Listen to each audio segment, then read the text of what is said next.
Welcome to our first fall meeting of the online Peace Science Colloquium. So I'm Chelsea Estancona. I'm an associate professor at the University of South Carolina. And this is my co-organizer is Andres Gannon at Vanderbilt University. And we give lots of thanks as well to Mason, who is our graduate student assistant, also at Vanderbilt University. And so this, just to give you a little bit of background before we start about the OPSC. So this began now 10 years ago, back in 2015. This is an offshoot of the annual meeting of the Peace Science Society. We decided that we would really love to continue to celebrate the excellent research that happens in the Peace Science Society annual meeting, but in a more year-round basis.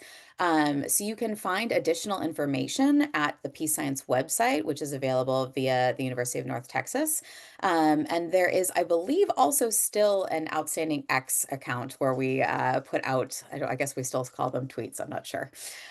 So for today, we have a fantastic paper, and it is titled Beyond Protocol Compliance, a Comparative Analysis of Firearm-Related Mortality and DDR Implementation Effectiveness in UN Peacekeeping Operations in the Democratic Republic of Congo, South Sudan, and the Central African Republic. And this is brought to us by Meherun Nesa, who is a PhD student at Loyola University in Chicago. And we have two wonderful discussants joining us. So we have Josh Fawcett Weiner, who is at who is a postdoc at the Center for International Conflict Analysis and Management at, I believe it's Rabaud University. I may have that slightly off. I appreciate the kind of. And then we also have May, who is has just completed, as I understand, her PhD at Rochester, and will be joining the University of Oslo as a postdoctoral fellow. So just to remind the audience of a few basics about how we do this, attendees are always welcome to leave comments or questions in the chat. You can do this at any time. We strongly encourage you to do this. If it makes sense with the sort of flow of the discussion, I, as the facilitator, may offer these in the course of the discussant's comments. We will prioritize these two discussants, but we really, really would love to hear from the audience as well via the chat so that we can make sure that Meherun gets as many comments as possible to make this paper extra great. So with all of that in mind, I'm going to go ahead and ask Meherun to share her screen, and we will proceed with the presentation. Thank you, Professor Chelsea. Thank you very much for giving me the opportunity to present my paper in front of this big panel. I'm going to share my screen right now.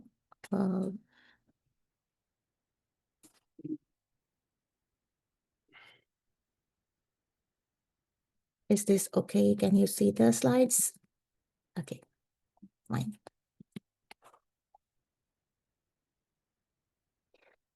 So here is the paper that is Beyond Protocol Compliance, a comparative analysis of firearm-related mortality and DDR implementation effectiveness in UN peacekeeping operations in the Democratic Republic of Congo, South Sudan, and the Central African Republic.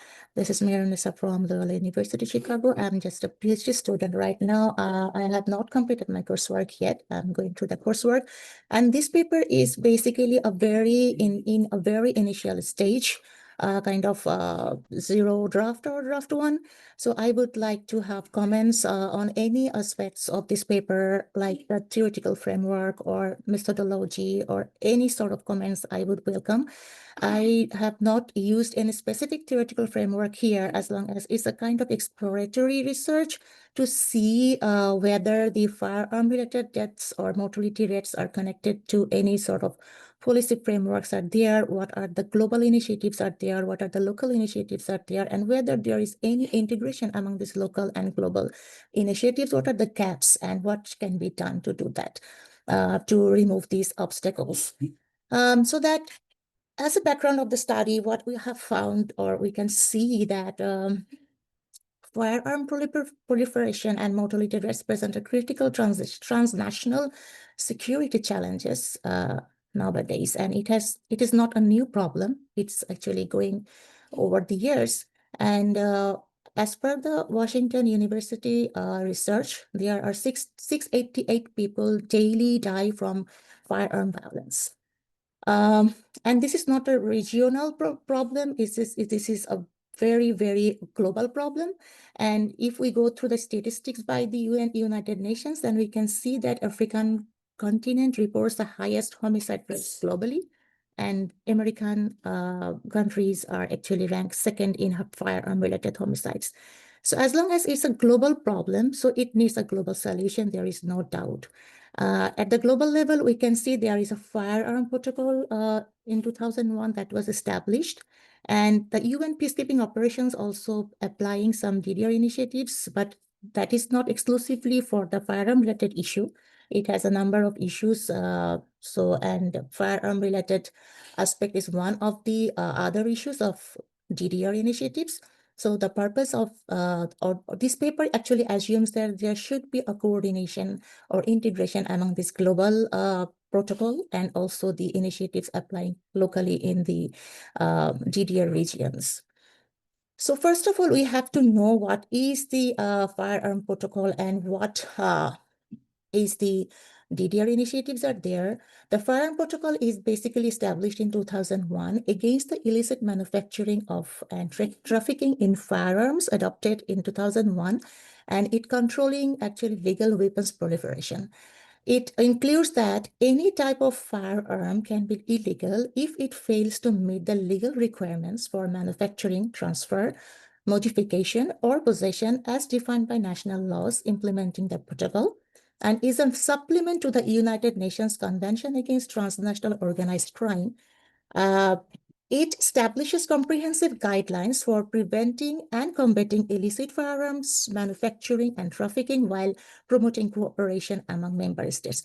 So clearly it's a global initiative, and it is applicable for all the signatories of the United Nations members. Then if we go for the DDR program, we can see that it's actually constituting a crucial component of UN peacekeeping operations, serving as primary mechanisms for transitioning combatants to civilian life while reducing armed violence in post-conflict settings. These programs operate at the intersection of security, peace building, and development, making them essential tools for sustainable peace. So the research question of this paper is to see how effectively do UN peacekeeping missions integrate the firearm protocol requirements into their DDR operations and what factors influence this integration. To find out the answer of these questions, there are some objectives of this paper. These objectives include analyzing the trends in firearm-related fatalities in the DDR countries, analyzing the current level of alignment between the firearms protocol and DDR operations, identifying challenges in implementing arms control measures within DDR frameworks, and developing actionable recommendations for enhancing integration between global policy and local implementation. Given that, if we go for whether there is any synergies or any differences among this UN Firearm Protocol and DDR operations and violence reduction, we can see there are some similarities between the protocol and the DDR initiatives, that all these actually focus on weapon marking aligns with DDR registration protocols, record retention strengthens accounting systems, and destruction mandates. And these things actually match with each other. Other than that, the protocol and DDR completely work separately, and their purposes are also separate. And they have also some limitations that in terms of DDR, it operates where prerequisite is unestablished. So the place where ongoing conflict is there, DDR actually is applying in those areas. For example, the cases here use Sudan or South Sudan or DRC and Central African Republic. These places are a post-conflict situation is going on there. So DDR is there for disarming people and demobilization and reintegration. It also deals with the non-state actors, for example, the militias, paramilitary groups in the conflicting situation, and resource constraints actually in these areas make some hindrances for the protocol adherences. And the protocol, on the other hand, the protocol has some limitations. That means the Firearm Protocol, though it was signed or established in 2001, still all the UN parties are not the signatories or the ratifier of this protocol. In fact, the USA has not ratified it yet. And also the case countries are signatories, but all of them have not ratified the protocol yet. So 122 countries are there who have already ratified the protocol. Only 28% of firearms traced to origins by this protocol. This protocol does not have the mechanism to find out or trace from where actually the arms are coming from. And they focus on crime, basically, not versus the supply chain. That is how these arms are coming from one place to another. This is not the focus of the protocol. Rather, they focus on the firearm-related crimes. So the research gap is there, that protocol violence correlation analysis is needed.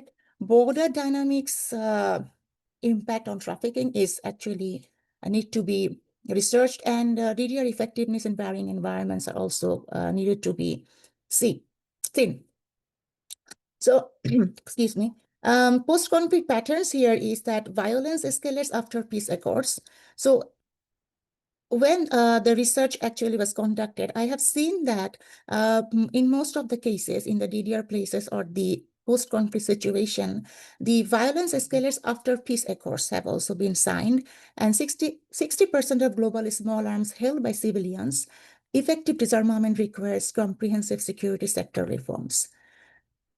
This is a research design of the paper, which is really less developed, but so far it has been seen that paper is completely qualitative research, and it applies the data analysis from pre and post DDR firearm-related deaths. That is, the purpose is to see whether the application of DDR helps to reduce the firearm-related deaths or not, whether there is any implication of this DDR application.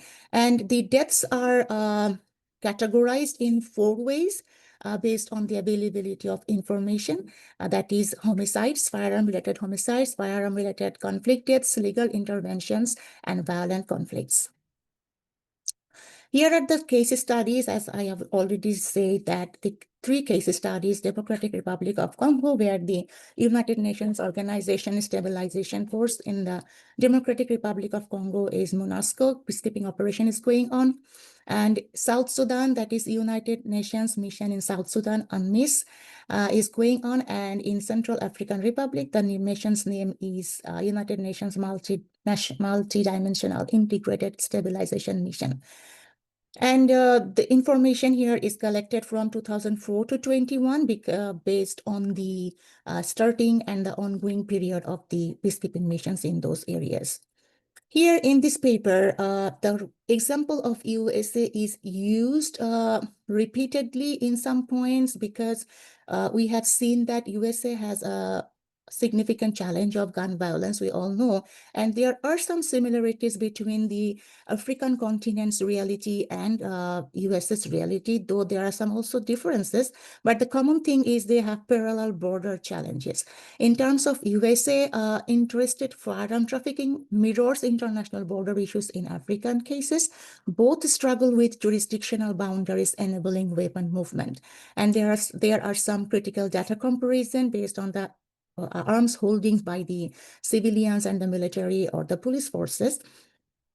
And USA also is playing a very, very active role in terms of investing money in African weapons programs since 1993. So here, USA is considered as an important stakeholder in analyzing the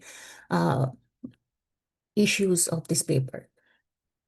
So if we go to the case studies first in DRC, we can see that the DDR has been applying in this area since very, very long period of time, since 2004. Still, the mission is going on, and the DDR phases are divided, can be in 5 phases. And if we analyze the whole thing, the key finding is that in spite of applying the DDR initiatives, the the firearm-related death has been increased 60% from 2004 to 2021. So where we can expect that through the implementation of DDR, the death rate should be reduced, but it happens the reverse. Here is some graphical presentation of the information I have collected from the small arms survey database, and there are 4 categories of deaths related to firearm, as I have already mentioned. In terms of South Sudan, the key finding is that neither DDR phase achieved reducing firearm deaths below pre-intervention levels. It has also funding constraints, political tension, and civil war disruption created significant challenges. And there we can see it was a peak in 2014, the death rate. It bit something, decreased to 33.2%. Still, it is the 50 to 55% of total death, and it's been increasing nowadays. In terms of Central African Republic, the same thing is repeatedly happening here. It was a peak in 2014, that is 99.27%. It decreased to 34%. Apparently, it can be seen that the thing has been changing. Still, there are significant volatility is there. So what we have seen through these cases is based on these key themes we can analyze. Based on stable governance structure and systematized control, we can see all in the African case studies. They have some differences with the USA. US have a stable government structure without having internal conflicts. But in case of African states, they have some internal conflicts, which is not present in the USA. Other than that, the USA death rate is more than African states, or they have civilian ownership higher than the African continents. Still, there is some stability inside the USA, but in African context, the context matters. Firearms intervene with ongoing conflicts too. In terms of border issue, we can see there are some similarities between African nations and United States. The porous borders undermine violence reduction initiatives. And the key findings here is that multi-jurisdictional approach is essential for addressing weapon movement. So here a picture that is African continent. We can see here the red highlighted areas are mostly prone to the weapons transfer, and we can see they are the bordering countries mostly. And in terms of USA, the same thing happens in state border. And in terms of African continents, these are international border. In terms of conflict-related and criminal violence, the key distinction here is that conflict zones show fundamentally different violence patterns, with organized warfare driving mortality rather than crime. Again, here we can say that in terms of United States, the problem is criminal and interpersonal violence, whereas in African continent, the armed warfare is the predominant issue and led to conflict-related deaths and homicides. There is also influence of persistent warfare. And in 3 cases, we can see in terms of DRC, that death rate changes is 60.7%. In terms of South Sudan, the changes is 79.95%. In Central African Republic, it is from 21 to 21 in 1 year. That has been increased to 21.99%. So the critical finding is warfare creates cycles where firearm excess and conflict reinforce each other. So in these problems, what are the policies actually doing? Whether there is any alignment between the firearm protocol or DDR programs. If terms of alignment, we have already seen that weapons marking and registration, record retention, and information exchange, destruction as disposal technique, comprehensive accounting, these are somewhat areas of alignment. But the critical challenges is that peace process not yet established. Non-state forces ignore protocol, resource limitations hinder implementation, and low ratification of the firearm protocol, and gaps in supply chain analysis. So the concluding comment for these findings is customized strategies needed beyond the standard framework. These are the two implementation challenges we can find out, the regional obstacles and systemic barriers. In terms of regional obstacles, in DRC, multiple armed groups are there, weak registries, regional trafficking networks is a problem. In case of South Sudan, persistent conflicts are there, inadequate capacity, and the civilian firearms holding is a bit higher than compared to other two countries. In Central African Republic, limited authority beyond Bangui, and resource constraint, border porosity. And in terms of DRC, South Sudan and CAR, definitely porous border is one of the main important aspects to cover up.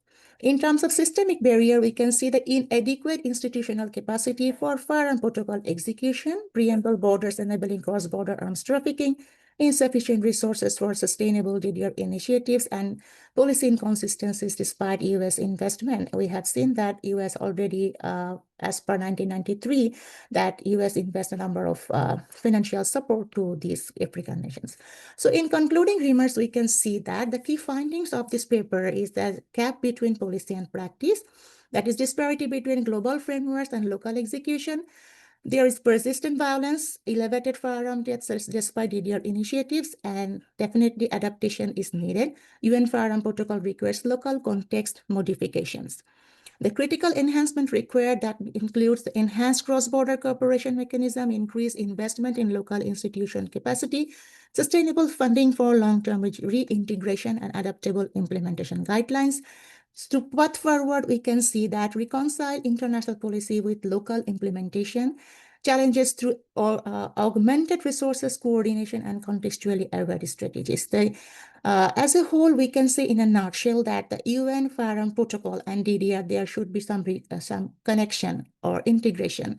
And also the protocol should focus on the source of the origination or the source of the origin of the firearms, instead of focusing only crimes, and context-specific policy is needed, not something that one size fits all will not solve the problem.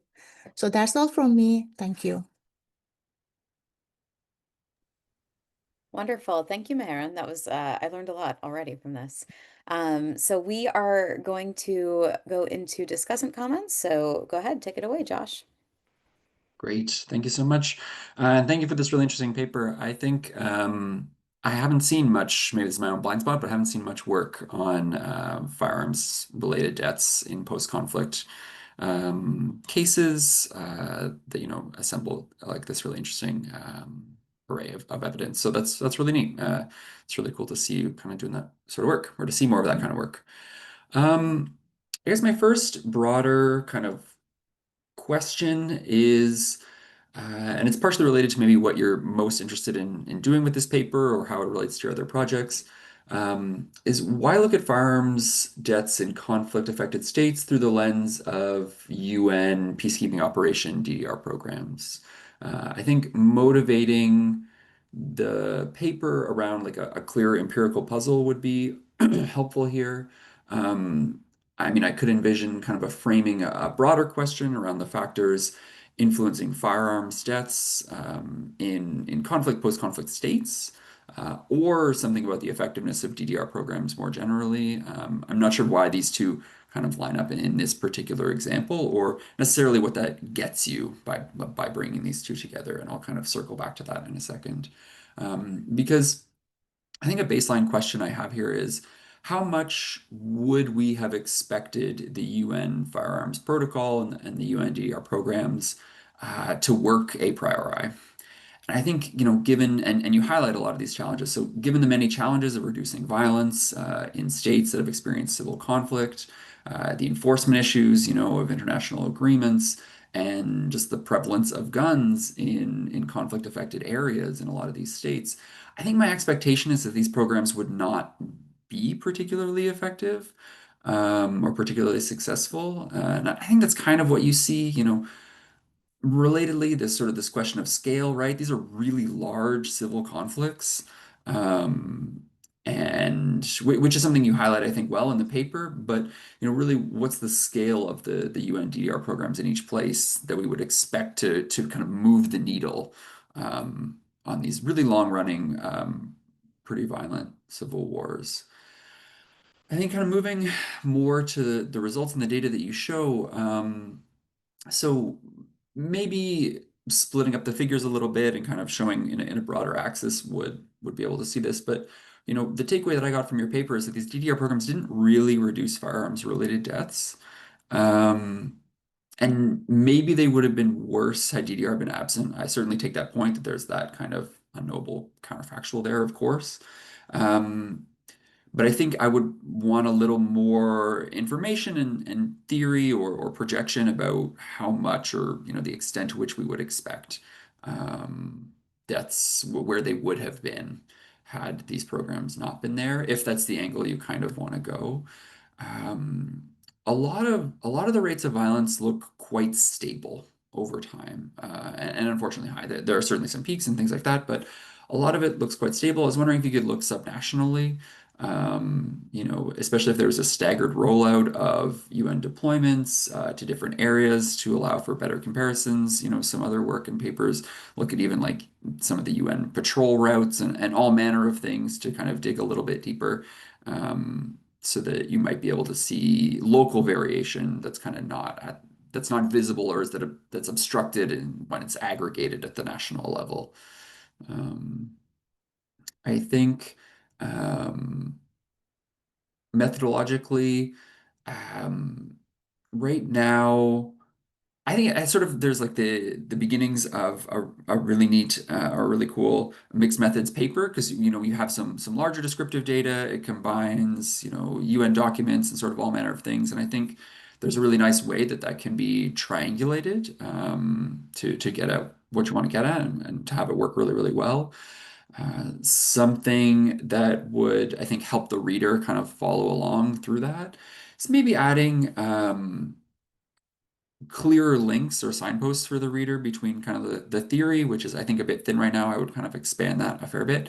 And the empirics, and then the policy recommendations, so that all these things can kind of flow from one to another.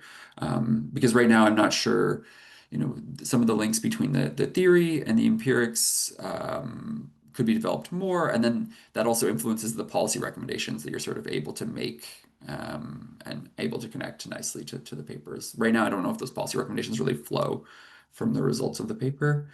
Um, one example of this might be like adding causal process observations, building out some kind of directed acyclic graph or model, something like that, so that the reader could have a better understanding of what we would expect these DDR programs to do, and then how we would know that they're working over time and through successive rollouts. I think, highlighting how the programs were tweaked over time is interesting and kind of gives us that ability to follow along and see how that flows. Um, yeah, I think one thing that's worth highlighting, or something that could use a little more discussion, is some of the UN missions began before the small arms survey data starts, right? I think. Um, so that makes the pre and post analysis a little bit trickier because we don't have as much of the kind of like the pre timeline to understand what was going on before the UN showed up. So I think if there's other data sources you can integrate, these cases aren't cases I know super, super well necessarily, but if there's other data sources you can integrate, um, I think that would be helpful. I don't know if ACLED goes further back, for example, in some of these cases. And then maybe lastly for now, I think I would cut the comparisons between the three states and the US. I'm not sure. I don't think the comparisons really help you too much, and I think they'll raise many more questions from readers and reviewers. They'll kind of distract from your main point.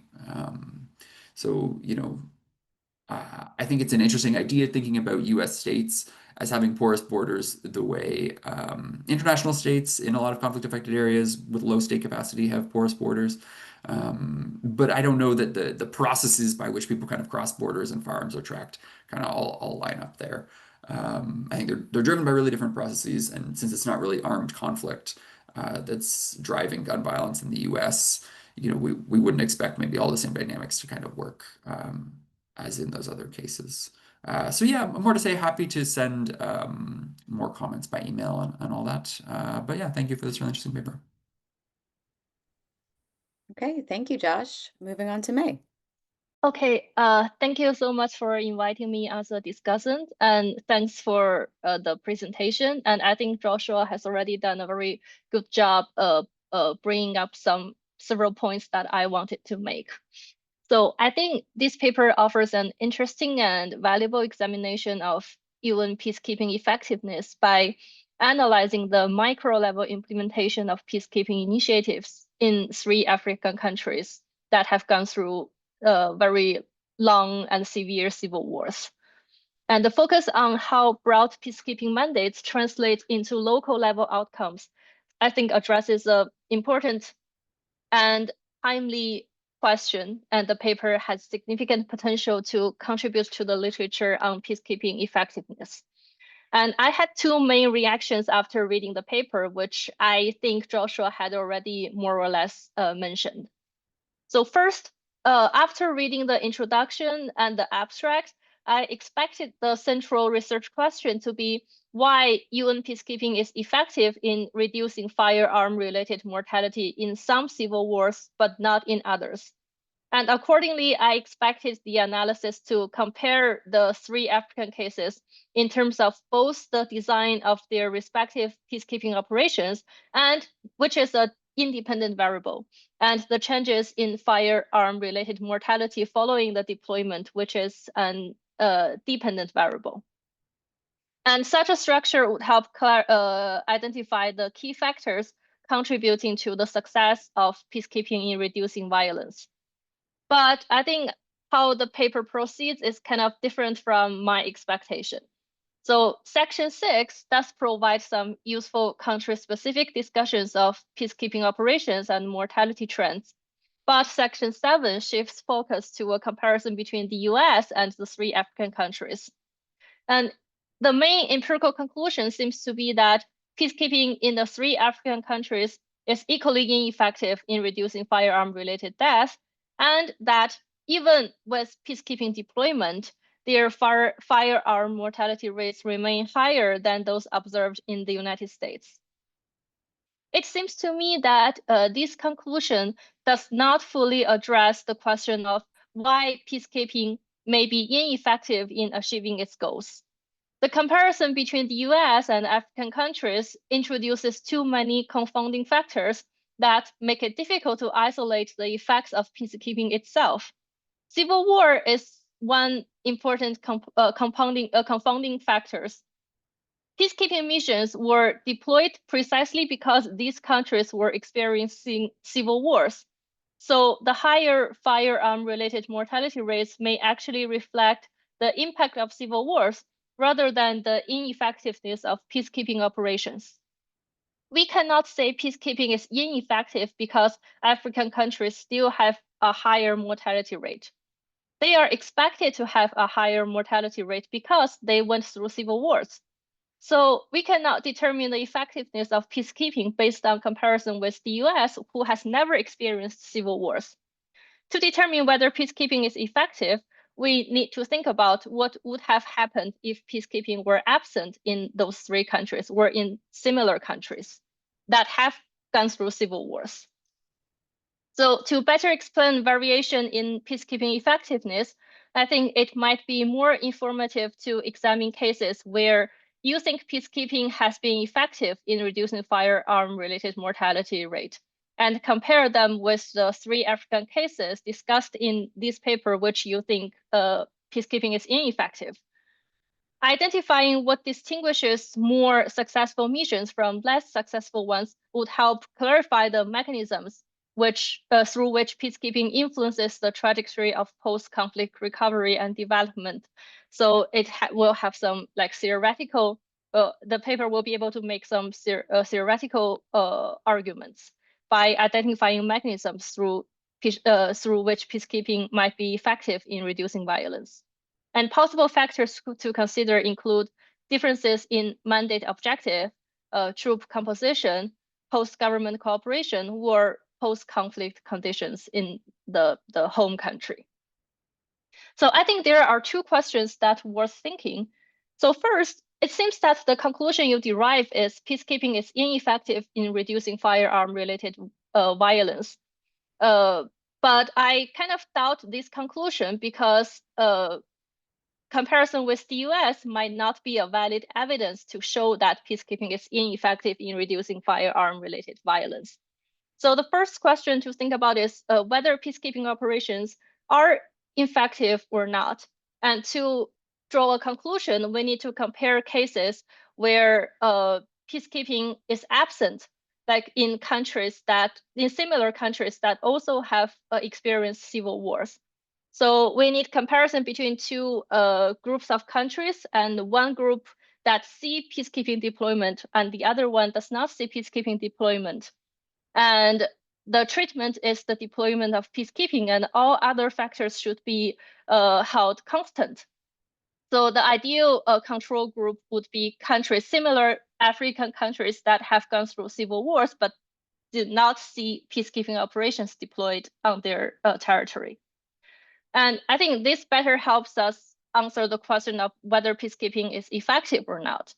And if there is variation in peacekeeping effectiveness, that is, if peacekeeping is effective in some countries but not in other countries, then comparing them would help us understand under what conditions peacekeeping operations are effective.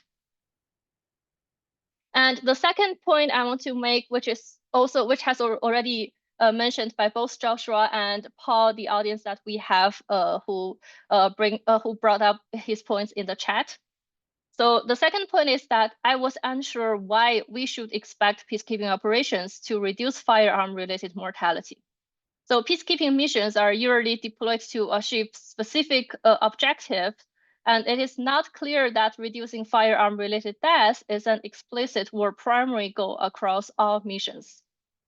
Civil war-affected countries face a wide range of post-conflict challenges, and peacekeeping operations inevitably prioritize some issues over others.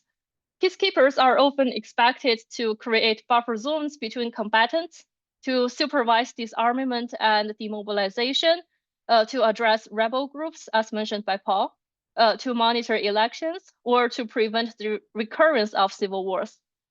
However, they are not generally expected to address broader social problems, such as gun violence or firearm trafficking.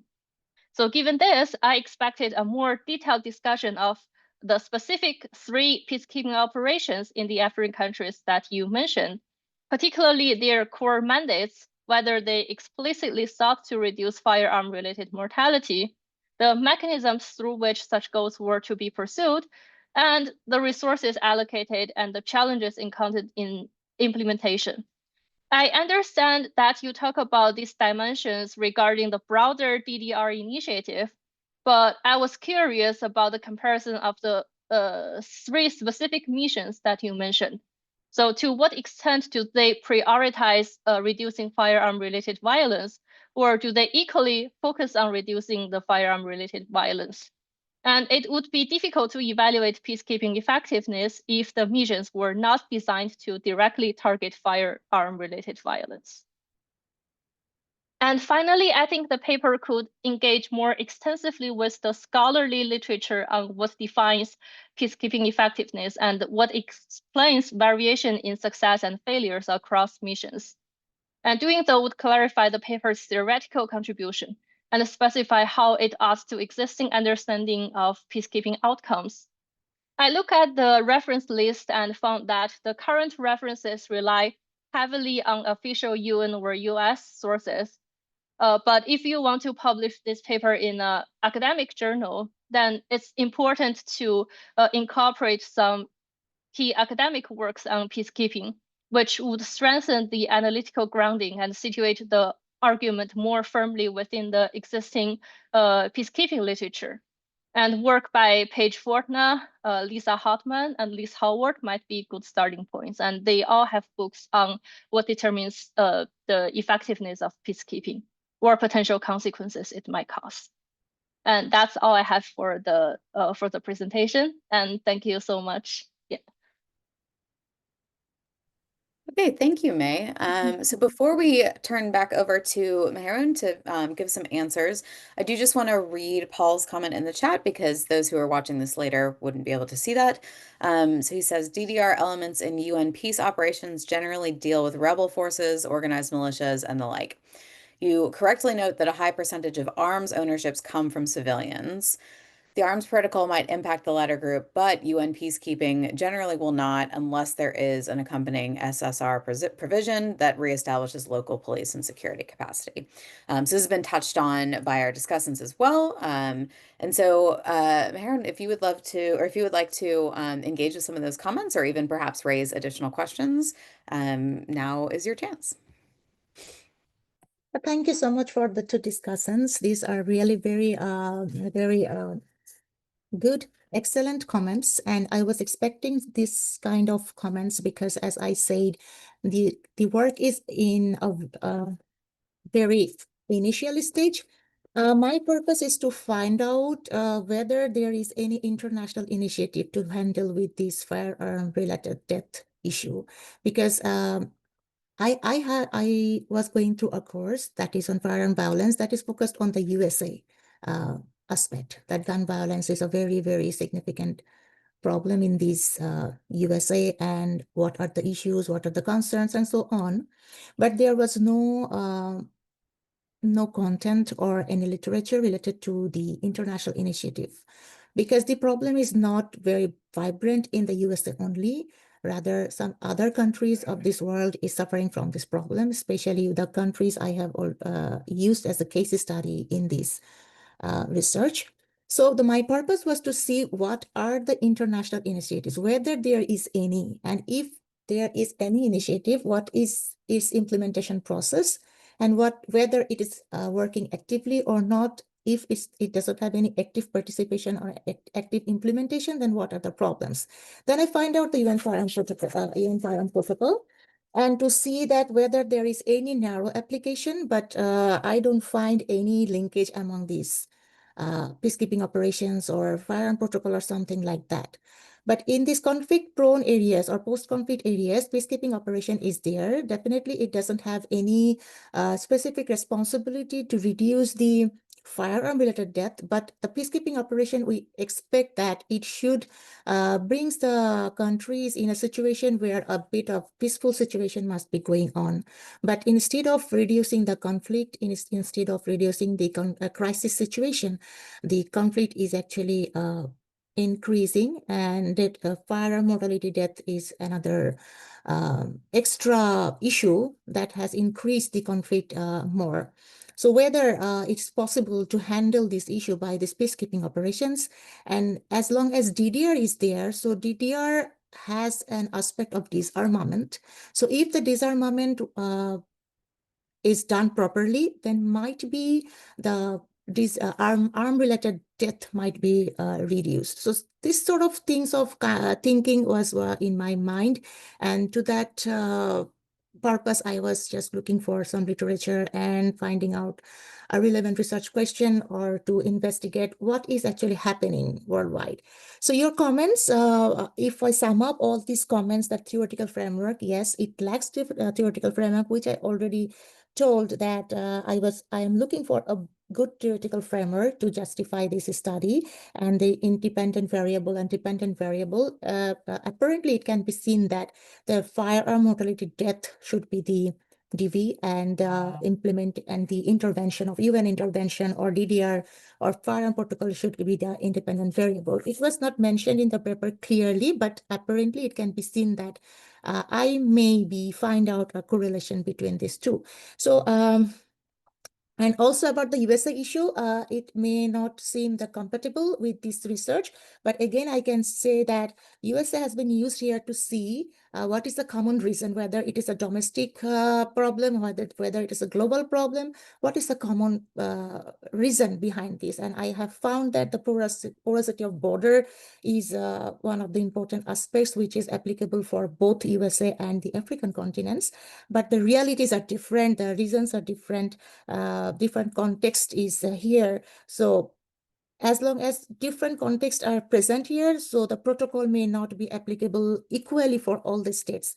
That's why my suggestion was the context-specific policies should be there. And scholarly literature, yes, I should go for more and more literature to find out more relevant information to supplement or to support my research questions. So as a whole, I think the comments are very much valuable.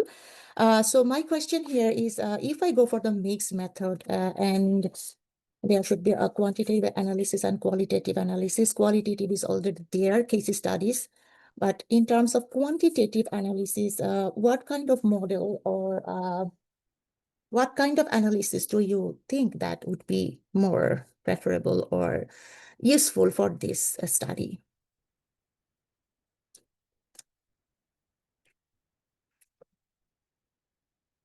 If you suggest any specific statistical models or whether I should go for, I don't know, what do you think that to make a correlation between or causation or causal relation between that the peacekeeping operations leads to the reduced firearm mortality rates or peacekeeping operations lead to more firearm mortality rates? To make this causal relation, what kind of statistical analysis should be there? I think I think in this project, I think the comparison qualitative case studies might be more useful in identifying causal mechanisms. Yeah, so just as I mentioned, I think before looking at like statistical text, I think it's useful to see whether there are countries that have also experienced civil wars but did not receive these peacekeeping operations. And in that case, it's like from these comparison of cases, you could see whether the deployment of peacekeeping is actually effective or not, because it might be the case that these countries might have experienced a even higher firearm-related deaths without peacekeeping. Yeah, so I think before looking at the statistical tests, it's very important to look at cases like whether there are countries that have not received this peacekeeping deployment. And even if in a statistical test, the independent variable should still be the deployment of peacekeeping troops. Like where it's either whether peacekeeping is deployed or not, or like how many resources are allocated to those peacekeeping missions. So I think it would be a good starting point to look at cases where there is no peacekeeping, or there are fewer peacekeeping troops. So there should be a reselection of the cases, keeping these existing cases there that these have the peacekeeping operations. And I should find out some other cases where the peacekeeping operations are not deployed, but they are suffering from the firearm-related civil wars and firearm-related deaths, and to make a comparison between these two segments. Yeah, thank you for your comments. Yeah, I think that's one really good option. I think a lot of it depends on what kind of data you either already have or you can find and kind of pull together. Because you could also think about like subnational comparisons. Peacekeeping missions don't go everywhere in every country. So that would be another way of looking internally in, say, one country or three, and thinking about where you can kind of like find variation in either the deployment of peacekeeping operations or some amount of like intensity of peacekeeping, be that as May said, like the resources that are put behind it. There are, I think they're monthly, like troop deployment numbers by mission of peacekeeping operations that also break out like the number of police. As I think Paul sort of was alluding to, or other people have kind of alluded to in the chat, focusing on these kind of missions that also deploy like police officers as part of the UN mission might be helpful for thinking about these kind of questions. And so you could look at, say, the number of police that were deployed to different areas of a country. There's some information about like the specific geolocation of UN like bases and outposts and things like that. So that might be a way of kind of thinking about the intensity or the extent of a deployment and get some subnational variation there. Yeah, if I can sort of take, I guess like organizer privilege here and to just kind of, I think, sum up what both May and Josh are suggesting. It's my opinion that your statistical test or a qualitative test for that matter should follow directly from your theory. So I think what this means is really working to try and identify, what is the relevant counterfactual is going to be something that helps you then figure out, well, what's the data or the evidence that I really have to look for? So if you are saying, well, I'm really just interested in cases with DDR versus cases without it, then May's suggestion is fantastic. And yes, you of course do need variation in whether or not there is DDR.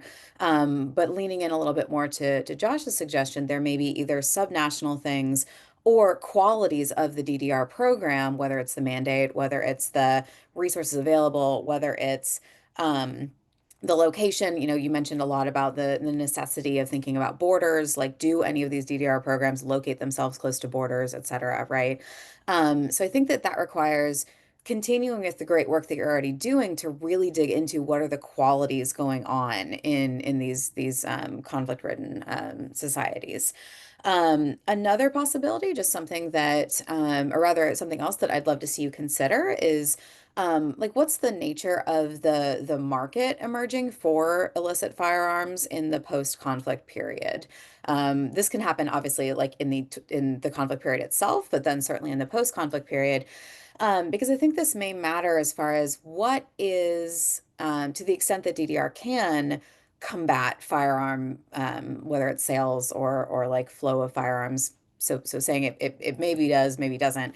But to the extent that either the protocol or DDR can do that, it may be important to know how much of a concerted effort is there from organized groups to make firearms still available to civilians, to sell these across a border, et cetera, et cetera. That's hard to pick up on, but you may, especially as you dig into some qualitative accounts, get a little bit of an idea of something that might be important as you figure out what to hold constant, right? Because I really think you have a super promising project here. There's the reason I think that we're all kind of dancing around a way to test it is because you provided us with so much interesting information, and it's really just a matter of thinking through how can you systematically examine, what you can hold constant and what you cannot, right? Um, in the interest of time, I will just make sure to point out that Paul has put some resources in the chat, so make sure you check those, Meherun. And then he also noted that DDR is not always part of the peacekeeping mandate. This, I think, is if you go the direction that May was suggesting, as well as there's a lot of new data on those things, which is cool. That's promising for you. Um, we have just a few minutes left, so I'll just open it back up if Meherun, if you would like to add something, or if either of our two discussants have something that's sort of emerged from our chat. Yeah, thank you, everyone. Thank you so much for giving your valuable comments and suggestion, and also possible way out how to develop this paper. I will consider all of these issues and try to dig into deep and based on the available information and yeah, literature, everything. I will put emphasis on a specific issue and try to make it a more clearer understanding, make a flow of sequences so that the article has a good uh, appearance for the readers. And also, I will try to make a specific, very clear research question and focusing on that question, prepare the theories and literature and so on. So I think your comments helped me a lot to go through, follow a good direction. Thank you so much.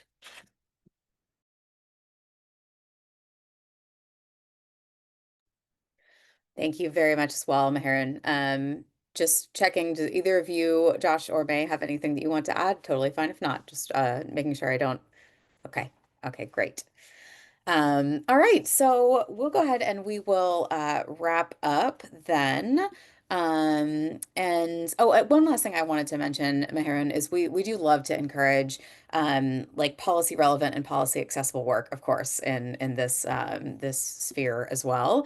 And so this is one that I think is really obvious, right? So I really would encourage you and hope that as you go to write your article, you may also consider like public-facing blogs, doing a shorter version, doing a type of policy brief that might be more accessible to different agencies, contacting the agencies that you're getting data from. I think that, of course, you want to have this, published in peer-reviewed journal, but I certainly would strongly recommend, given the obvious importance of the topic, that you might consider pairing it with something else as well. Yeah, so thank you so much, Meherun, for a fantastic paper. Thank you, Josh and May, for taking the time to read and also for engaging with this discussion. If you folks can go back and watch this from the beginning. Meherun, so can you if there's things you want to hear again. We have a YouTube page, and so it will be posted there.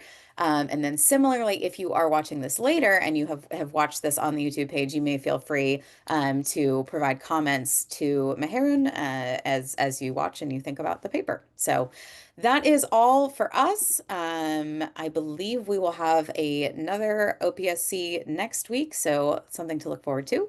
Oh, and happy Halloween, everyone.